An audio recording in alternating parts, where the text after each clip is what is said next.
राम रामेति मधुरं मधुराक्षरम् आहुर्यं वृन्दाचारा देवानीति गोविन्दम्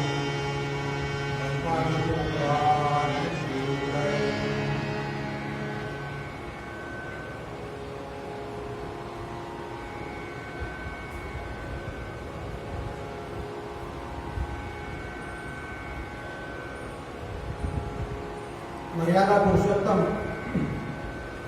प्रभू रामचंद्रांचा अवतार हा लोकशिक्षणाकरता झालेला आहे. त्याचं प्रतिपादन वाल्मिकी रामायणात होत असतं. कालचा प्रसंग आपण बघितला. वाल्मिकींच्या मनामध्ये शंका आहे. सीता त्यागानंतर त्यांच्या मतामध्ये किंचितपणाने शंका निर्माण झाली मनामध्ये आणि त्याचं निरसन त्यांच्या सद्गुरू नारदांकडून होत असतं. नारद त्यांना सद्गुणांची एवढी मोठी यादी ऐकवतात, त्यांच्या मनात पूर्ण त्यांचं मन निश्चंग होतं, अतिशय आनंदाने भरून जातं आणि माझ्या मनात आणि सद्गुरूंच्या मनामध्ये या घटनेनंतर रामचंद्रांच्या प्रती जो माझा भाव आहे तो तसाच राहिला आहे, त्याचा त्यांना आनंद असतो. आणि अशा आनंदामध्ये ते आपल्या शिष्यांना भरद्वाज मुनींना घेऊन दुसऱ्या दिवशी सकाळी तमसेच्या किनाऱ्यावर येतात, आपल्या तीरावर येतात आणि तिथे नको तो प्रसंग घडतो. मनामध्ये काही कल्पना नसताना एक सुंदर क्रौंच पक्ष्यांचं जोडपं आपल्या विहारामध्ये मग्न असताना सकाळची पहाटेची काय म्हणतात प्रसन्न वेळेमध्ये आणि हे सुद्धा बघून त्यांना प्रसन्न होत असताना तो एक व्याध त्या क्रौंच पक्षाच्या त्या जोडीपैकी नराला बाण मारतो आणि तो नर खाली कोसळतो आणि चिची करून विलाप करू लागतो.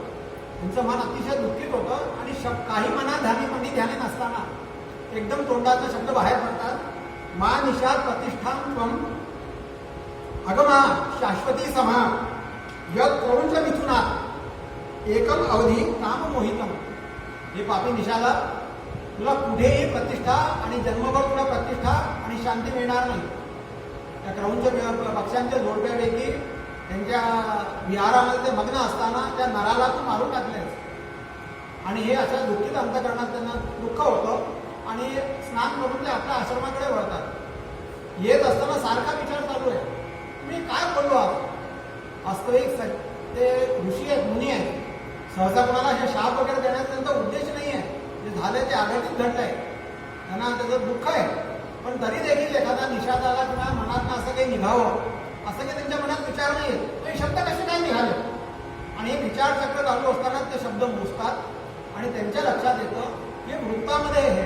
हे वृत्त अशा प्रकारचं वृत्त अजून अस्तित्वात नाही आहे, फक्त वेदांमध्येच आहे.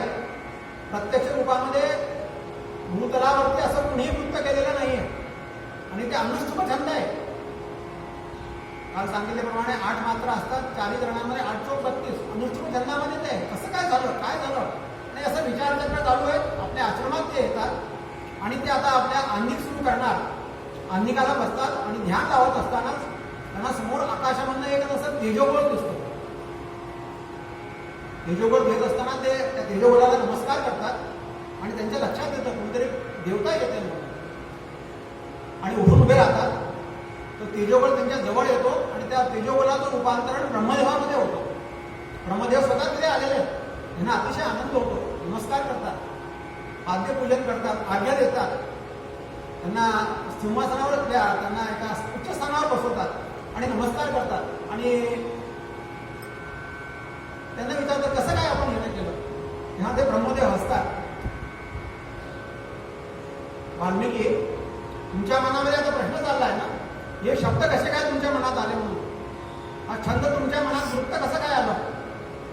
अरे हे बघा, विचार करण्याची गरज नाही, हे सगळं मी केलेलं आहे म्हणून.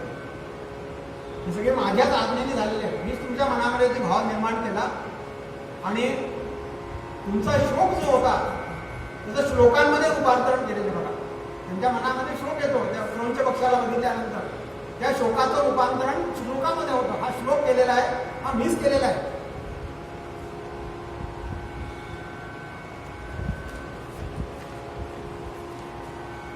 ते म्हणतात मच्छंदा देवते ब्रह्मन प्रवृत्तेयम सरस्वती गुरु राम कथाम पुण्याम श्लोकबद्धाम मनोरमाम.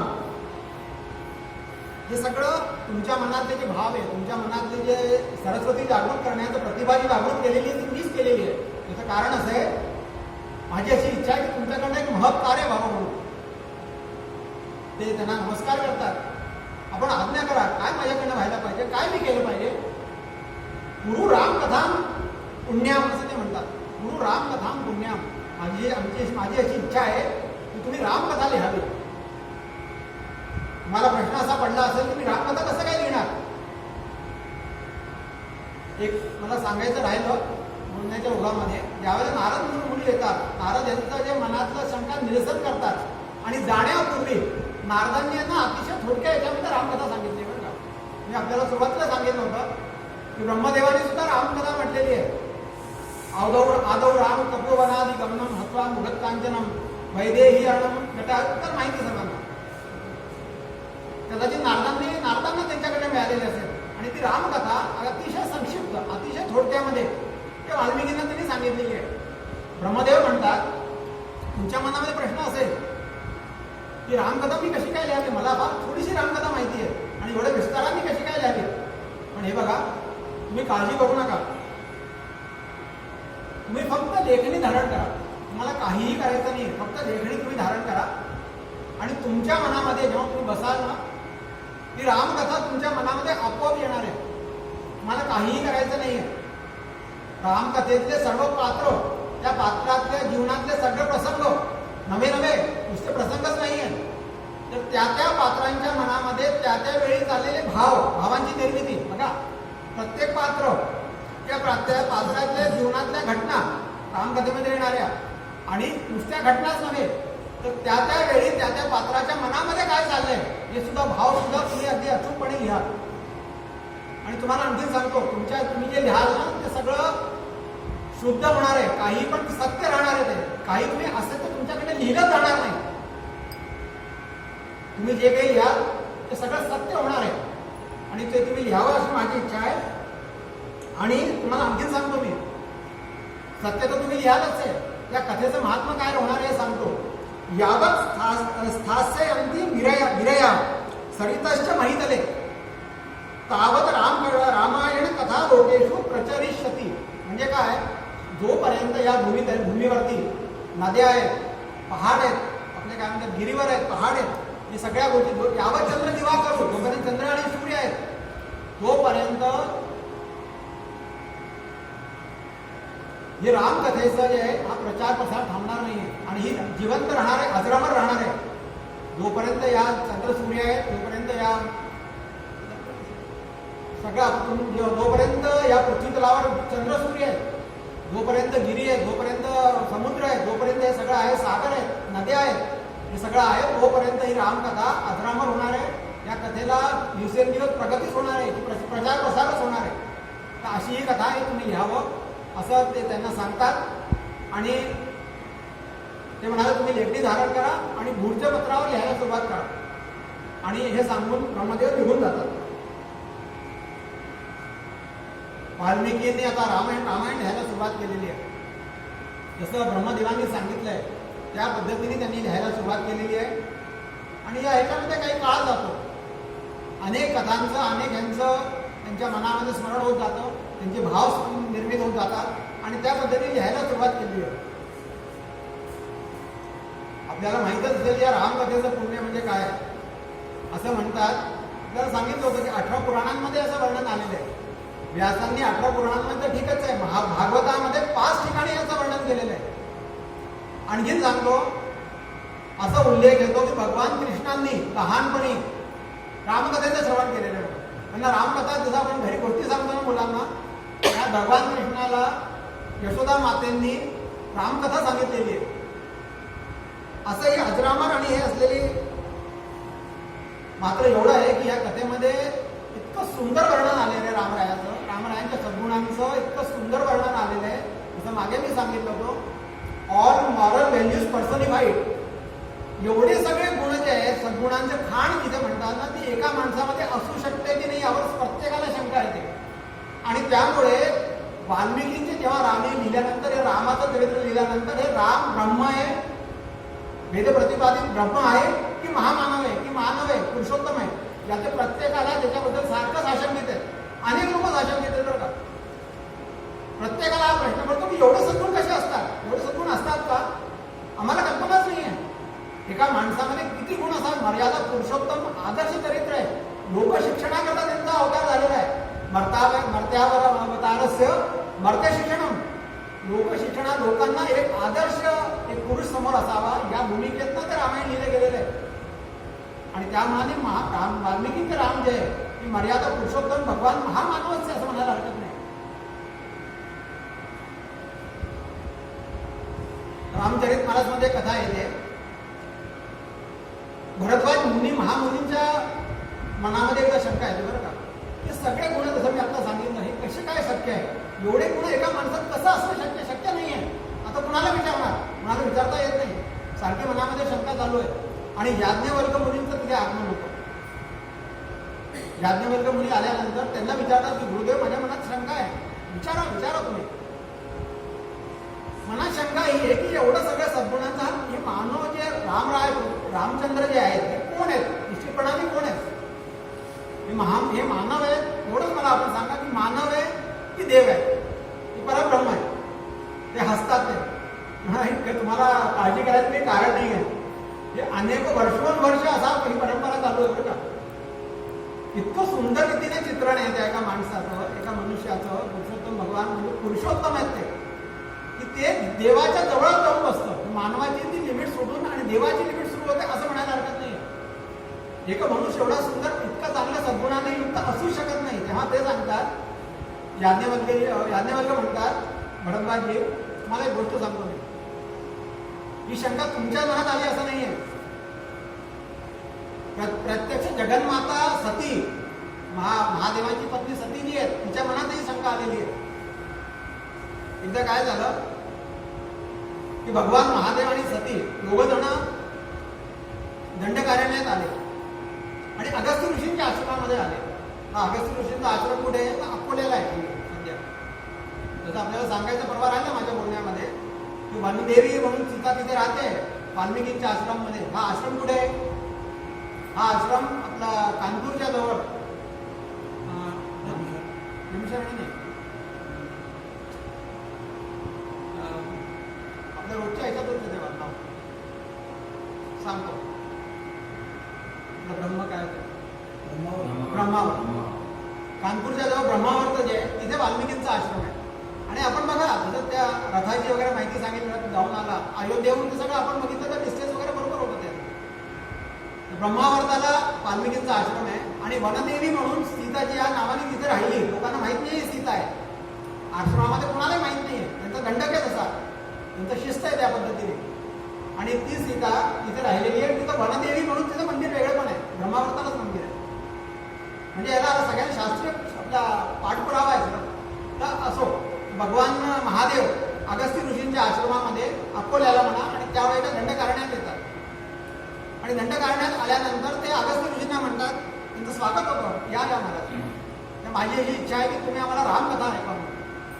भगवान महादेवांचं एक वैशिष्ट्य आहे, तर रामनामामध्ये सतत रम्यमान असतातच, पण त्यांना सारखी ती कथा ऐकायची इच्छा आहे बरं. अनेक ऋषी, अनेक महामुनी सारखी रामकथा ऐकावी त्यांना अशी इच्छा असते. आणि सतीला घेऊन ते येतात. ते म्हणतात मी सांगतो. आणि आता वक्ता कोण आहेत? तर वक्ता अगस्त्य ऋषी आहेत. आणि भगवान महादेव आणि सती एक कथा ऐकतात. आणि ती प्रदीर्घ काळपर्यंत कथा चाललेली आहे. कथा झाल्यानंतर भगवान महादेव संतुष्ट होतात, खूप आनंद होतो. वा वा वा, काय आपण ऐकलंय. ते अगस्त्य मुनींना नमस्कार करतात. अगस्त्य मुनी त्यांना नमस्कार करतात. त्यामुळे महाराज फार छान सांगितलं बरं, तुम्ही छान सांगितले का? आता माझी दक्षिणा द्या मला. काय दक्षिणा पाहिजे तुम्हाला? मागा तुम्ही, काय दक्षिणा पाहिजे तुम्हाला? मला आपण भक्तीचं रहस्य सांगा. त्यामुळे त्यांच्या त्या मागणीला महादेव पसंत नव्हता आणि त्यांना भक्तीचं रहस्य सांगतात. आणि हे झाल्यानंतर ते निघतात सतींना घेऊन आणि त्यांची निघायची वेळ आणि दंडकारण्यामध्ये रामराया सीतेचा त्या वियोगामध्ये विलाप करीत आहे. हा प्रसंग चालू आहे. ते बघतात महादेव की रामरायानं खालती काय म्हणतात विलाप करीत आहेत. हे सीते, हे सीते, हे सीते, अतिशय शोक करीत आहेत. जोरजोराने त्यांचा एकसारखं रडणं चालू आहे, अश्रुपात चालू आहे. आणि त्यांनी प्रत्येका कुणाला ते पशुपक्ष्यांना विचारावं, हरिणाला विचारावं, मोराला विचारावं, आणि तुझ्यासारखेच माझ्या सीतेचे डोळे आहेत, तू बघितलं का माझ्या सीतेला? वृक्षवलींना विचारावं, दगडांना विचारावं, पाषाणांना विचारावं आणि जोरजोरात विलाप करावा. आणि हा विलाप पाहत असताना भगवान महादेव तिथे आले. त्यांनी बघितलं महाराजांना आणि सच्चिदानंद म्हणून नमस्कार केला. सती म्हणाली, कुणाला नमस्कार केला तुम्ही? सच्चिदानंद नमस्कार, परब्रह्म आहे. काय म्हणताय तुम्ही? हो, माझे राम हा प्रत्यक्ष परब्रह्म आहे, त्याला नमस्कार केलाय. म्हणाले, काय तुम्ही कुणालाही परब्रह्म म्हणता, काही करता, काय तुमचं तर काय म्हणणार? सीतेच्या वियोगामध्ये एका काय म्हणतात त्याला पत्नीच्या वियोगामध्ये, ज्याचा वियोग हा म्हणजे आहेच, आपल्या ज्या शाश्वत अशाश्वत वस्तूंचा वियोग होतोच संसारामध्ये, एवढं रडण्याचं काय त्याच्या? मोरांना हरिणांना विचारतात कुठले चित आहे? सत म्हणताय, इकडे चित म्हणताय आणि इकडे आनंद म्हणताय. रोडोराने रडून राहिले आणि तुम्ही म्हणताय आनंद, सच्चित आनंद. कुठलाही मेल कशाची बसत नाही. आणि काय म्हणताय तुम्ही? मला पटत नाही ते. असू दे, तुझं तो आपल्यावर ठेव. आणि सारखं तिच्या मनात शंका सुरू झाली पुन्हा. या रामायणामध्ये आधी अनेक लोकांना शंका झाल्या आणि ते शंकेचं निरसनच आहे बरं का. ते म्हणतात काय म्हणणं आहे तुझं? मग तेव्हा तुला पटत नसतं तू बघ, मला काही म्हणणं नाही. मग तू परीक्षा घे त्याची. तेव्हा मी घेते परीक्षा म्हणून जाते. आणि ते वियोग करत असताना सती माता अगदी सीतेचं, आपल्या सर्वांना माहिती आहे कथा, सती माता सीतेचं हुबेहूब धारण करतात. आणि धारण केल्यानंतर त्यांच्या समोर उभे राहतात. हे सारखे त्यांचा विलाप चालू आहे. हे सीते, झाडांना लपेट, हे कर, त्यांना आलिंगन दे, हे कर, मला बघितलं का, माझ्या सीते, माझ्या पत्नीला बघितलं का, चालू आहे. आणि त्यांच्यासमोर जाऊन उभे राहतात. लक्ष्मण महाराजांना वाटतं की अरे बहिणी कशा काय आल्या एकदम. आणि एवढ्यामध्ये रामराय त्यांना बघतात, प्रभू रामचंद्र बघतात आणि लगेच एवढं बघितल्यावर लगेच त्यांचं रडणं थांबतं. जवळ त्यांच्या जवळ जातात, त्यांना नमस्कार करतात आणि माता महादेव कसे चांगले आहेत ना. 2 मिनिटापूर्वी 1 मिनिटापूर्वी जोरजोरात विलाप चालू आहे. सती माता आल्याबरोबर तो त्यांचा विलाप थांबतो. एकदम त्यांच्या जवळ जातात, पटकन नमस्कार करतात, आदरयुक्त नमस्कार आहे. आणि माता महादेव कसे आहेत? भगवान महादेव चांगले आहेत ना. आपण कसे आहात? हे पाहिल्याबरोबर तिथे एकदम चेहरा खाड करून पडतो आणि पळत पळत धावत धावत महादेवांकडे येते. काय झालं? ते काय झालं नाही. मग तिथे गेली ती परीक्षेचं काय झालं? नाही, परीक्षा नव्हती गेली, म्हणजे नमस्कार करायला गेले होते. तुम्ही परब्रह्म म्हणाला म्हणून नमस्कार करायला गेले होते त्यांना. असं हे जे अतिशय हुबेहूब सांगायचं तात्पर्य एवढं की भगवंतानी इतकं हुबेहूब मानवाचं काय म्हणतात त्याला अभिनय केलेला आहे की प्रत्येकाला त्या अभिनयाचा प्रश्न पडतो की परब्रह्म प्रत्यक्ष सती मातेला प्रश्न पडलाय. असं म्हणतात की तिथे ती प्रसन्न होते आणि रामवरदायिनी हे स्वरूप आहे. ते रामवरदायिनी रामाला ते वर परत देते. आपण रामवरदायिनी जी तुळजा माता म्हणतो किंवा हे सगळं सतीचं स्वरूप आहे.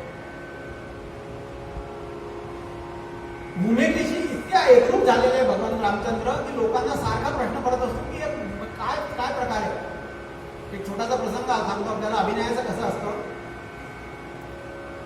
एक ईश्वरचंद्र विद्यासागर म्हणून फार मोठी व्यक्ती होऊन गेली.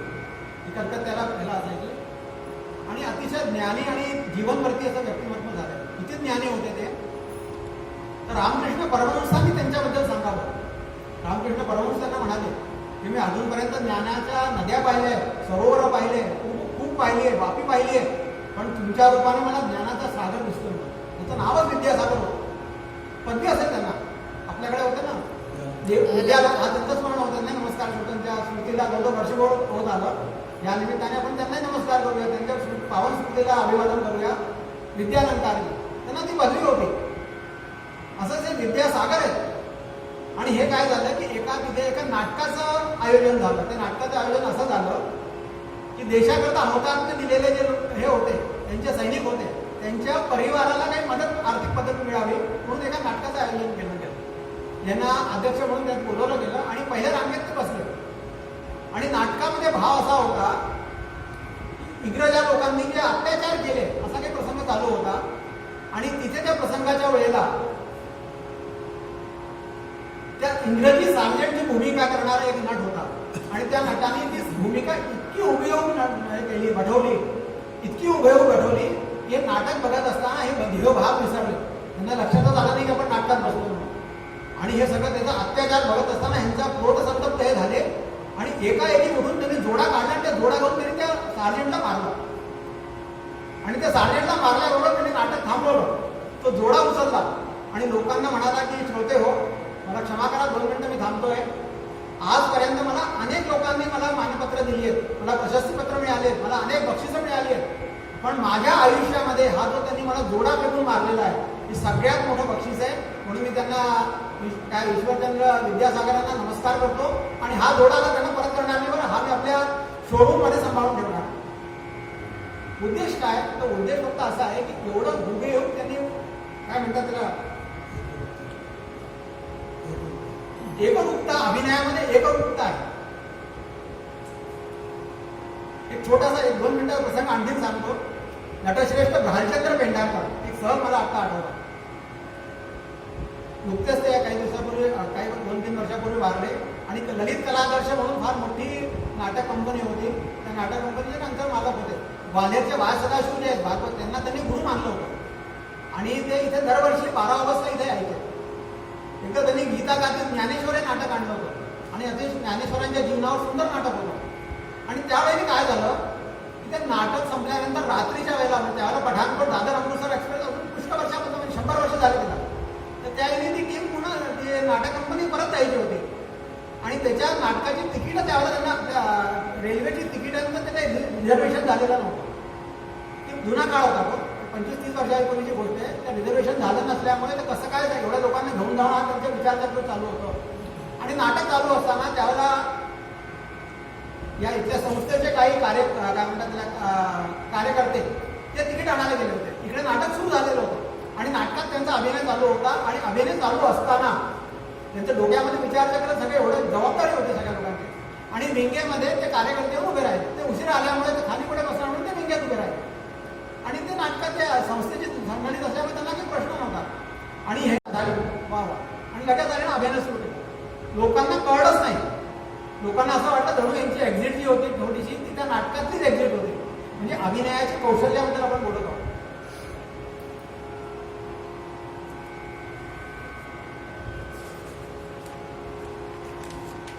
गोस्वामी तुलसीदासांनी ना खूप चांगलं वर्णन केलं आहे. थोडंसं आपलं आहे बघा, सगळे प्रसंग रामायणातलेच चालले. आता थोडे प्रसंग आपण इकडले तिकडले घेतले तर आपण असं समजू नका. वाल्मिकी रामायणाच्या संबंधित आपला जो विषय, त्या विषयाला काय म्हणतात त्याला पुरस्कार करणारच विषय चालू आहे. वाल्मिकी आपल्या तुलसीदासांनी खूप चांगलं वर्णन केले बरं का. ते काय म्हणतात की माझा रामचरित मानस आहे ना, हे मानस नाही आहे. रामचरित मानस म्हणजे कथा नसून हे मानस सरोवर आहे म्हणाले. या मानस सरोवर असल्यामुळे या मानस सरोवराला माझ्या हिशोबाने 4 घाट आहेत. कोणकोणचे घाट आहेत? 4 घाटांवरती कथा चालू आहे. रामकथा जी 4 घाटांवरती तुलसीदासांची चालू आहे असं ते म्हणतात. कोणकोणचे घाट आहेत ते? पहिला जो घाट आहे तो ज्ञानाचा घाट आहे. त्या ज्ञानाच्या घाटामध्ये, त्या ज्ञानाच्या घाटावरती भगवान महादेव जे आहे ते कथा सांगतायत. आणि ऐकणाऱ्या कोणी सती पार्वती आहे, त्या ऐकून राहिल्या.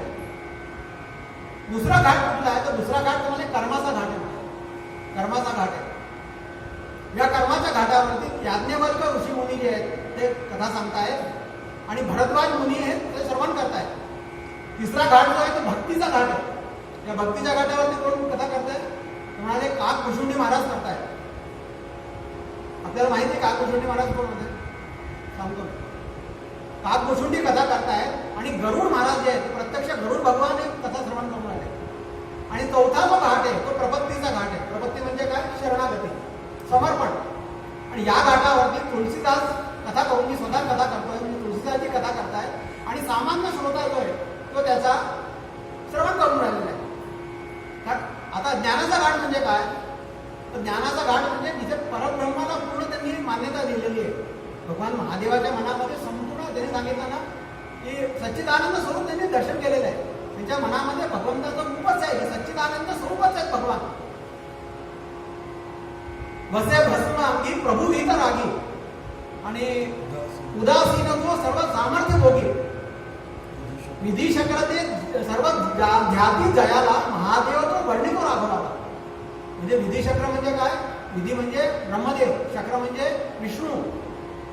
वसे भस्म अंगी सदा भीतरागी, भीतरागी आहेत ते. उदासीन आहे, तापसी आहे. उदासीन तापसी, उदासीन तो तापसी सर्व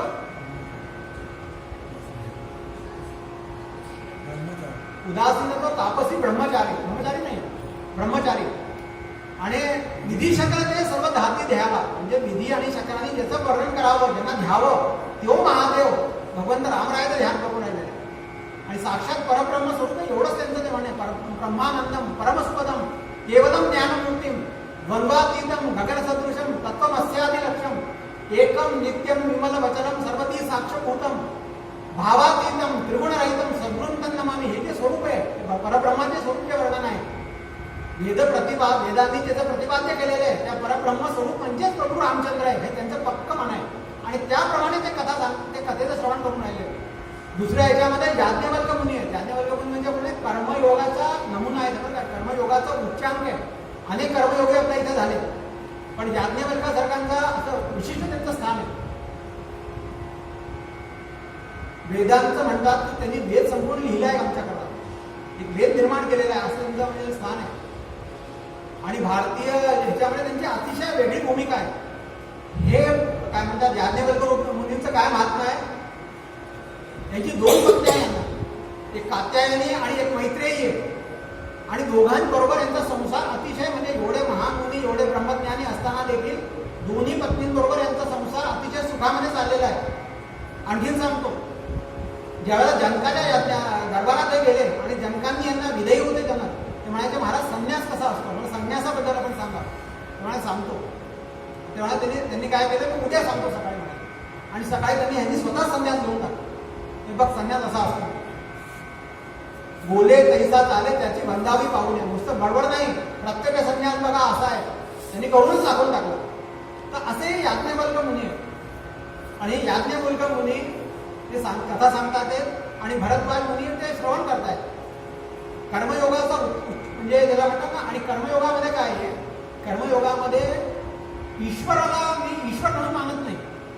मला ईश्वराबद्दल, ईश्वरच्या संकल्पनेबद्दल माझ्या मनात संभाव म्हणजे काय संकल्प काय म्हणतात शंका आहे.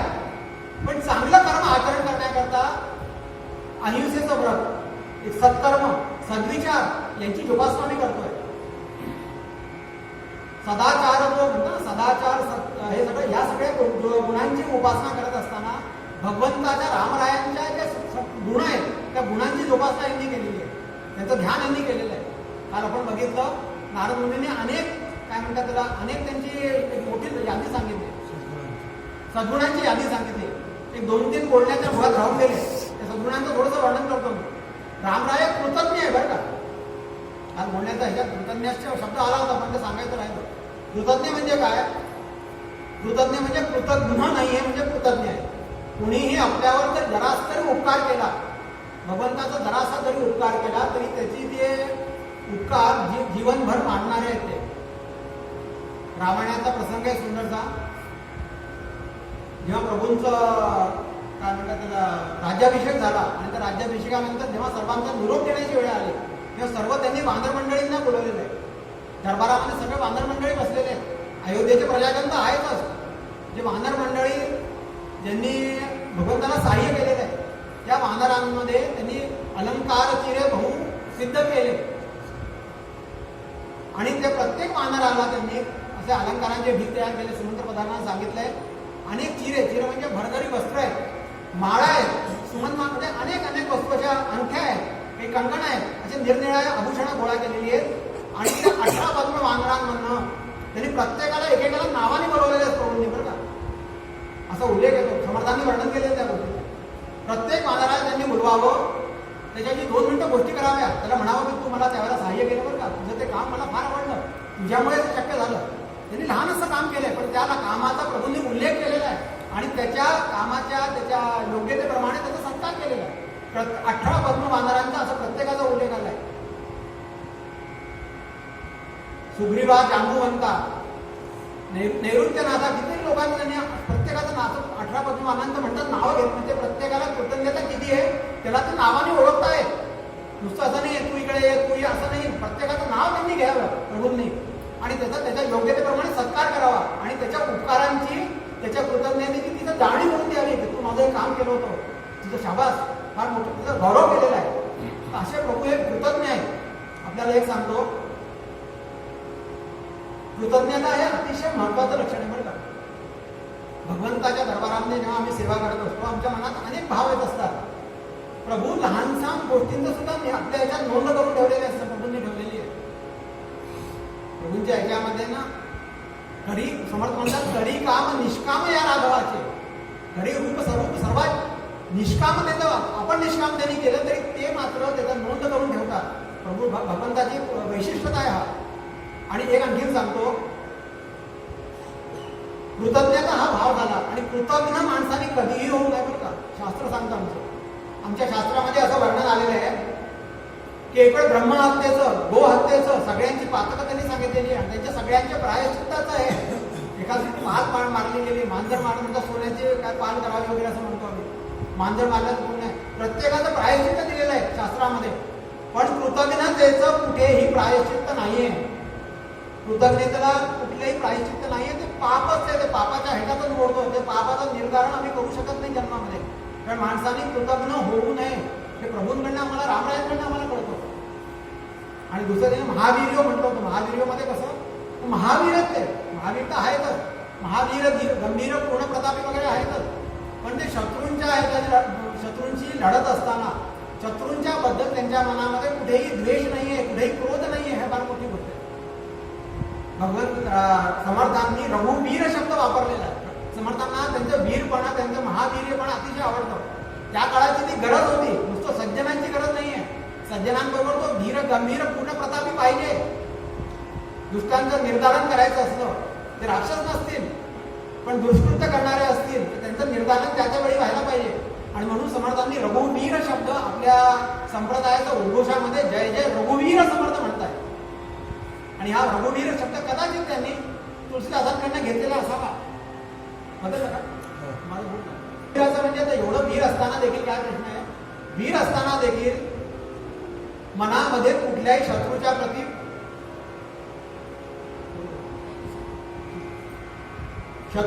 कुठलाही क्रोध नाहीये आणि द्वेष नाहीये. रावणाचं बरोबर 87 दिवसाचं युद्ध झालेलं भगवंताचं रामरायाचं. आणि त्या 87 दिवसाच्या युद्धानंतर जे दिवशी रावण मारला गेला तेव्हा त्या मारल्याबरोबर त्यांचं बैल संपलं. म्हणजे मनामध्ये काही भाव नाहीये. विभीषणाला त्यांनी सांगितलं होतं आपल्या बंधूंचा याचा अंत्यसंस्कार कर, तेव्हा विभीषणाला मी करणार नाही म्हणून. तेव्हा प्रभू म्हणाले की तुला करायलाच पाहिजे. तुला तुझा भाऊ वाटत नसेल तर तू माझा सख्खा भाऊ आहे असं समजून या रावणाचा हे कर. विचार करा काय रावणाबद्दल आहे. माझा सख्खा भाऊ वारलाय त्याचा अंत्यसंस्कार करायचा ह्या भाव ठेवून तू रावणाचा अंत्यसंस्कार कर, हे प्रभूंनी विभीषणाला सांगावं. अनेक अनेक अनेक गोष्टींचा आमच्या याच्यामध्ये उल्लेख येतो.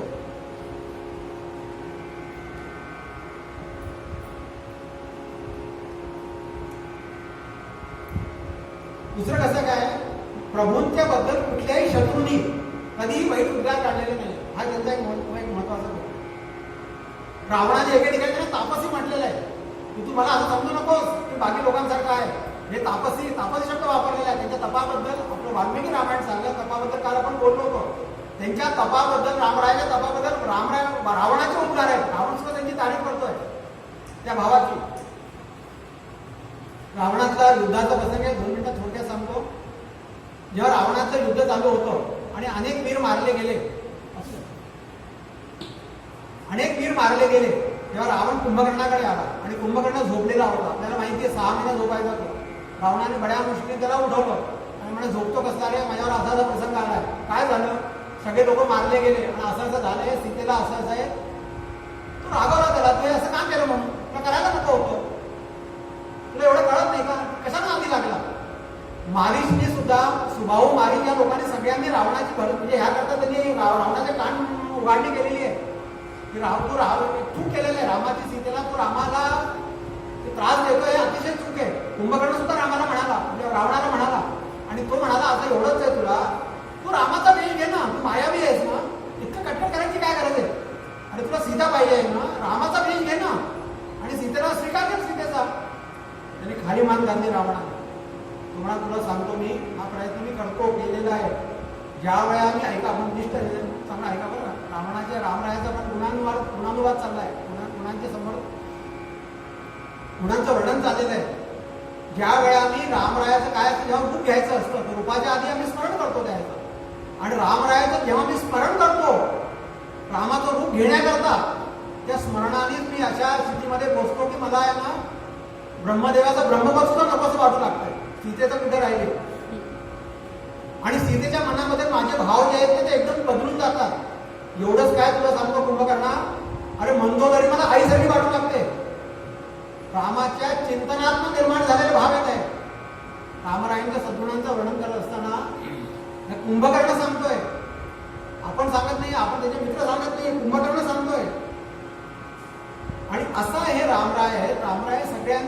रामरायांनी सुग्रीवाला एक ठिकाणी वचन दिलेलं आहे. असं सुग्रीव जेव्हा त्रस्त होता आणि वालीने त्याला त्रास दिलेला होता, ते म्हणतात सखा सोच. आता रामराय म्हणतात सुग्रीवाला, बरं का, एक सख्याबद्दल एकच मिनिट आणखी सांगतो.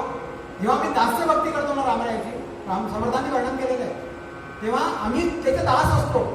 पण प्रभू रामचंद्र जे आहेत ना, ते आपल्याला दास मानत नाही, ते सखा मानतात. बरं का, सख्य भक्तीचं वर्णन वेगळं आहे. पण या दास्य भक्तीचं वैशिष्ट्य हे आहे की तुम्ही जेव्हा त्याचे दास होता, त्याचे सेवक होता, तो तुमच्याकडे सेवक भावाने बघत नाही,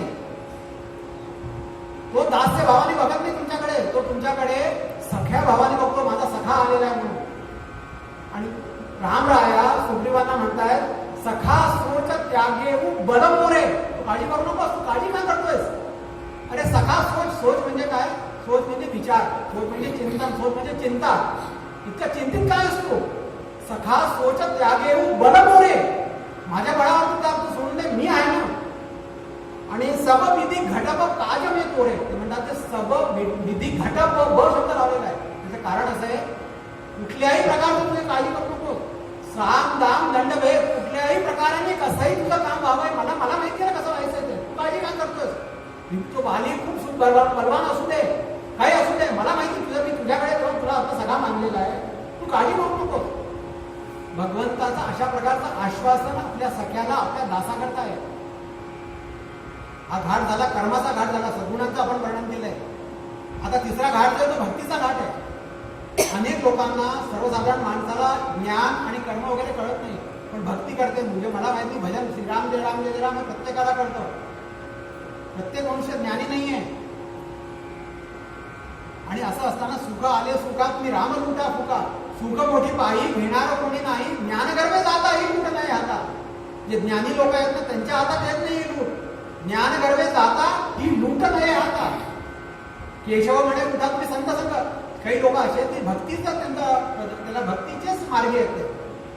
त्या भक्तीच्या मार्गांकरता काय असतं की मला माहित नाही, माझा ईश्वर माझा सर्व आहे आणि मी त्याचा भक्त आहे, हीच त्यांची भूमिका कायम असते. आणि अशा घाटावरती भगवान काकभूषुंडी हे कथा सांगतायत आणि गरुड भगवान ऐकतायत. काकभूषुंडीबद्दल थोडक्यात सांगतो, आपला वेळ होत आला, 5-7 मिनिटांनी घेतो. काकभूषुंडी म्हणजे कोण आहेत? हे मुनी आहेत बरं का. आणि भगवंताच्या परमभक्त त्यांनी रामरायाच्या बालरूपाची आराधना केलेली लहानपणापासून, आणि त्याच्यातच ते मस्त आहे. त्यांना रामराय म्हणजे युवा किंवा वीर माहित नाही, बालराम हे त्यांचं एवढं. जसं भगवान कृष्णाच्या बाललेख म्हणजे योगी मुनी रमतात, असे भगवंत रामाच्या जमलेले आहेत. आणि असं असताना काहीतरी यांच्यातून चूक होते आणि ह्यांचे जे गुरु असतात ते यांना शाप देतात. ते शाप देतात की जा तू कावळ्याच्या योनीमध्ये जा म्हणून. आणि हे कावळ्याचं गुण यांना लगेच मिळतं आणि मिळाल्याबरोबर काळ्या बाजून लागतात, आनंद करून लागतात. ते बोलवतात तिकडे आनंद करायला काय झालं, टाळ्या वाजवायला काय झालं, तुला मी श्राप दिलाय, तुला काही वरदान दिलेलं नाहीये. अरे तेव्हा तुमची माझ्यावर अनन्य कृपा आहे हो, मला हेच तर पाहिजे होतं. आता मला काय तर कुठले बंधनच नाही. आता मला त्या रामरायाच्या दरबारात जात असताना, राजसिंहासनाच्या राज दरबारात जात असताना आता मला काही त्यांच्या दरबारी लोकांच्या हातपाय जोडायची गरज नाही की मला महाराज रामाला भेटायचंय, आणि कुठल्या तोंडाने रामाला भेटणार आणि ते मला केव्हा वेळ देणार. आता मी काय म्हणतो कावळा झालेलो आहे, आता मी केव्हाही उडत जातो आणि डायरेक्ट रामरायाच्या तिथे सकाळी रामरायांचं तिथे खेळणं चालू आहे.